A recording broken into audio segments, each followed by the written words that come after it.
We're two hitchhikers. We met while hiking Mount Baldy with mutual friends, wasted no time, got engaged on a frozen alpine lake, got hitched, and have been adventuring together since. We're embarking on a new adventure of living big in a tiny home. Let's see how this goes. Adventure awaits.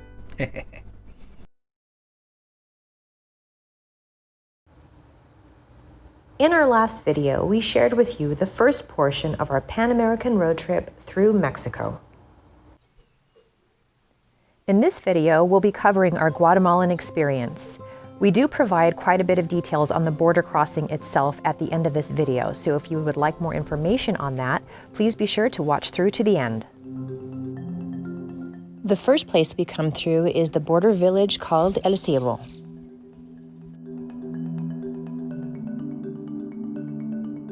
Our journey has brought us down here during the rainy season, and the border agents did warn us of potential delays and road closures. You think this is still a road?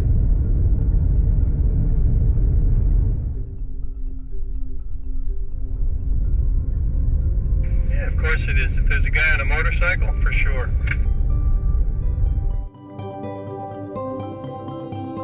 What we noticed right away was that motorcycles and scooters are everywhere. Tuk-tuks are also used everywhere. And as many people as possible will fit into the back of a truck in order to get from point A to point B.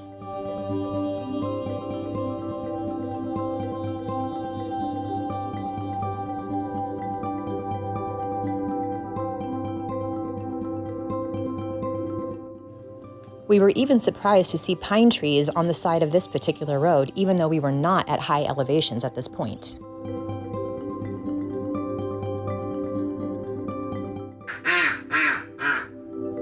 And of course, we experienced heavy bouts of intermittent rain.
Parqueo Tortuga, ahí vamos entrando ahorita.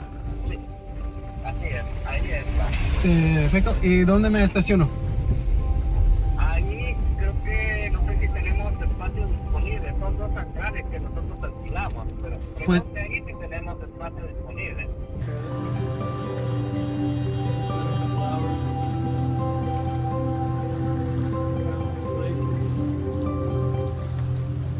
Hotel Tortugal is located on the northern side of the Rio Dulce, which means Sweet River. However, this hotel is not accessible by roads, so the only way to get there is to park in their parking lot on the south side of the river and be ferried by boat to the hotel itself.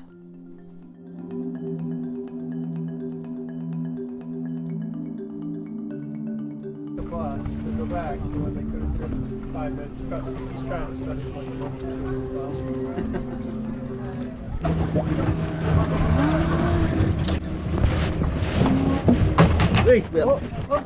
Still good, still good.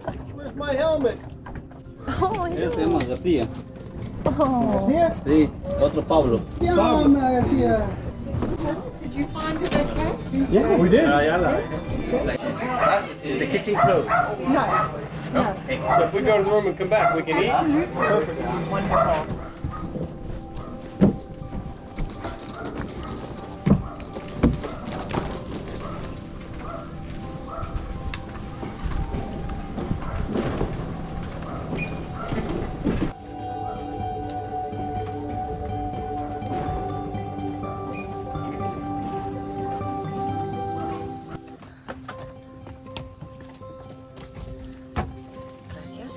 Cool.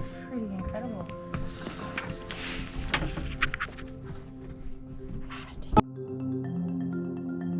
After a full day of road tripping, we were so excited to partake in the full-service restaurant that the hotel provided. Not to mention the extra personable hospitality provided to us by Angela, who, by the way, happened to sail here all the way from South Africa.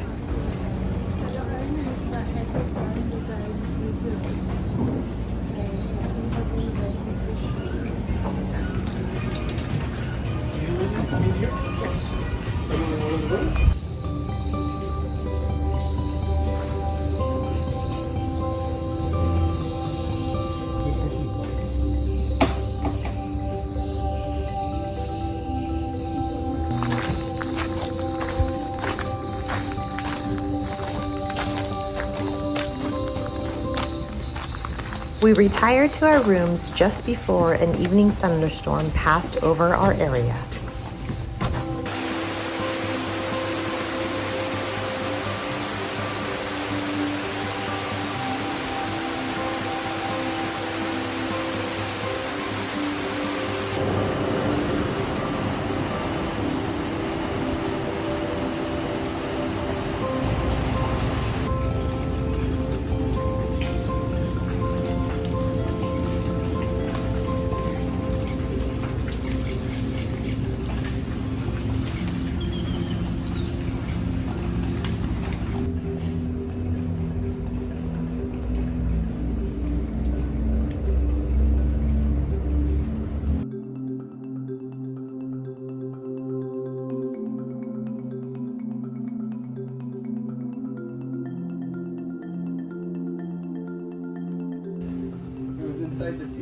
So how's the coffee? Excelente. It's good.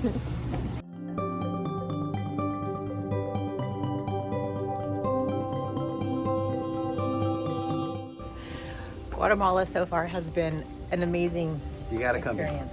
Seriously. This is Rio Dulce. So nice.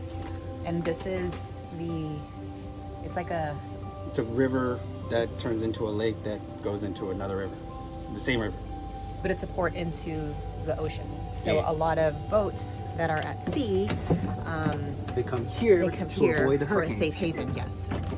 When there's a lot of crazy weather. Yeah.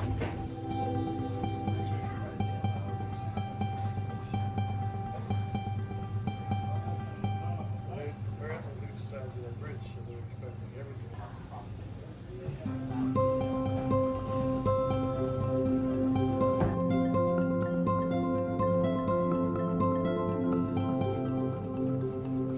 Ready to rock and roll?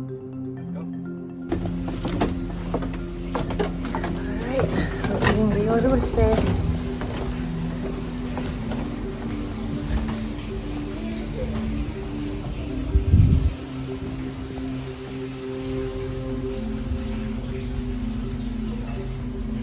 Incredible place.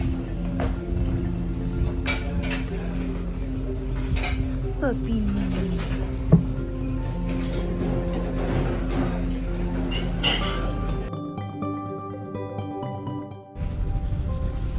Bye, puppy.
Although there was some noticeable flooding all along the sides of the highways, we were fortunate enough to not have any major road issues all along the way.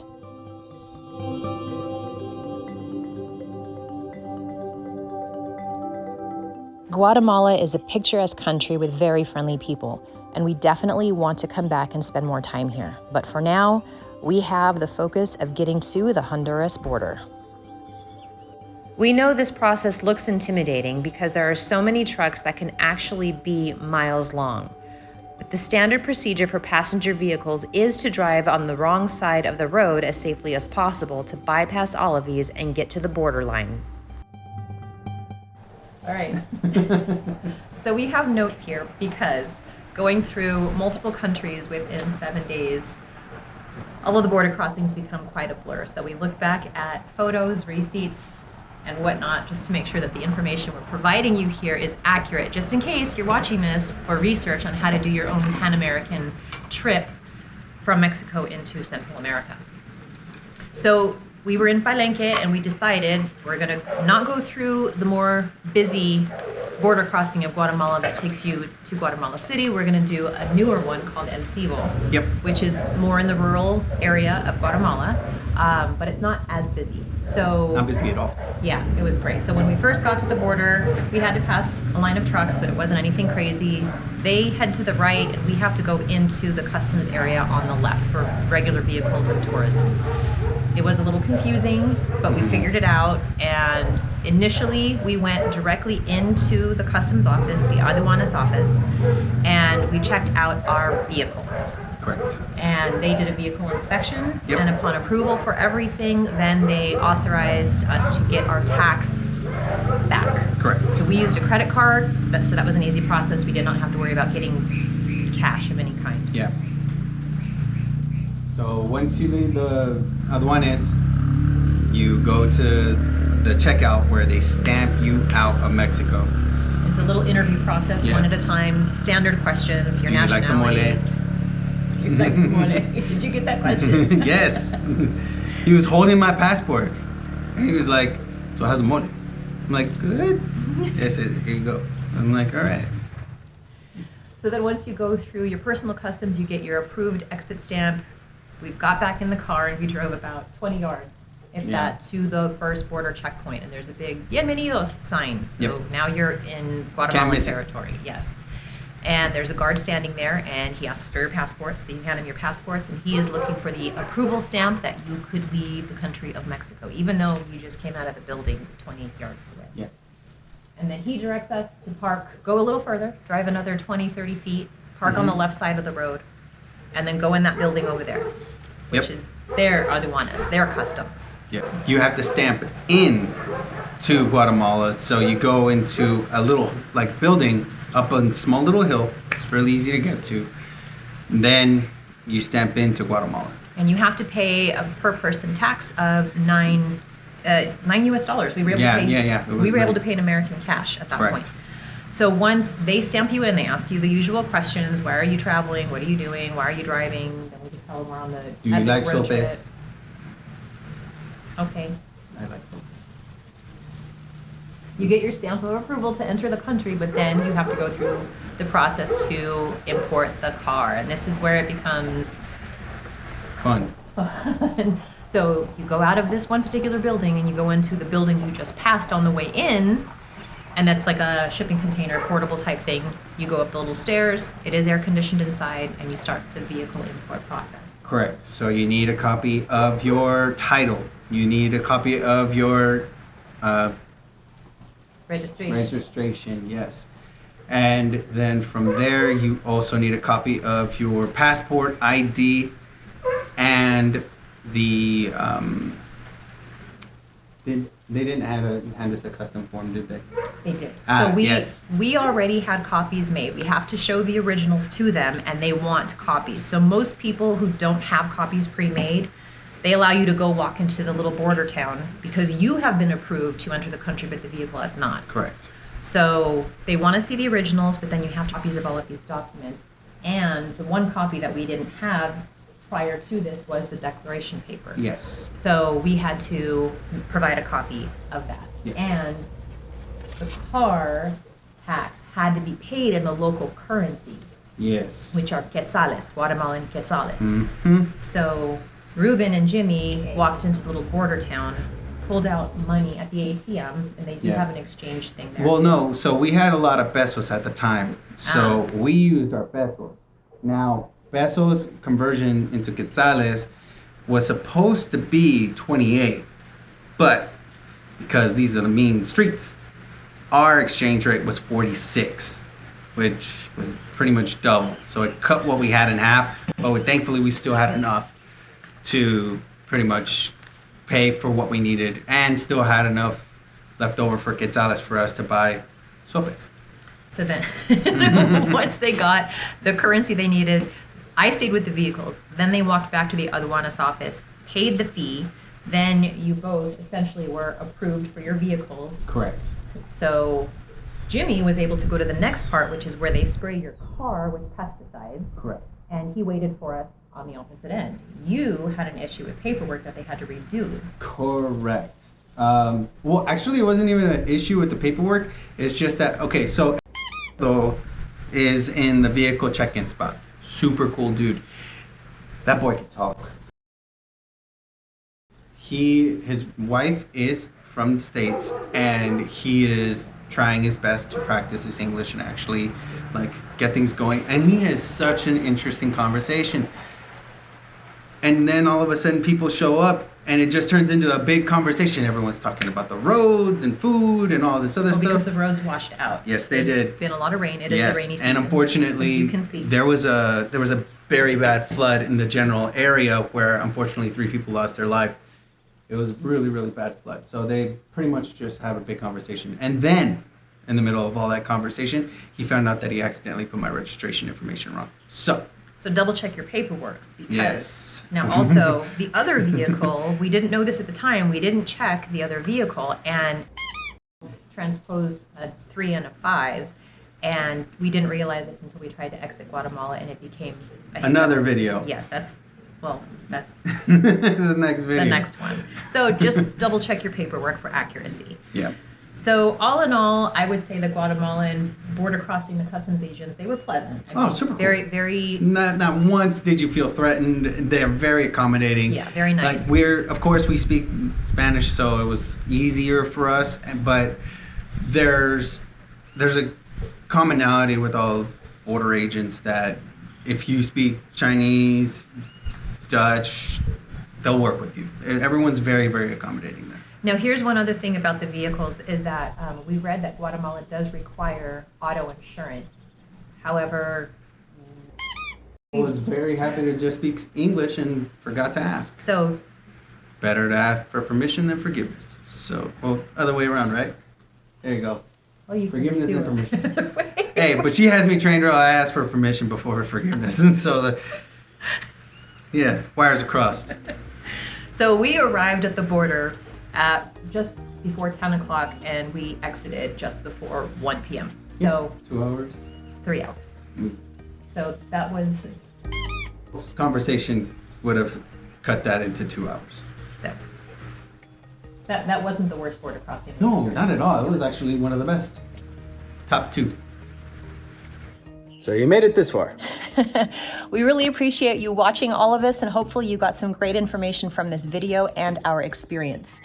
Our next stops are Honduras and Nicaragua, so be sure to check back next Sunday. Yes, Nicaragua is going to be a fun story. That might be a video all on its own. Yeah. Thanks for watching. Adventure. Awaits. Yeah.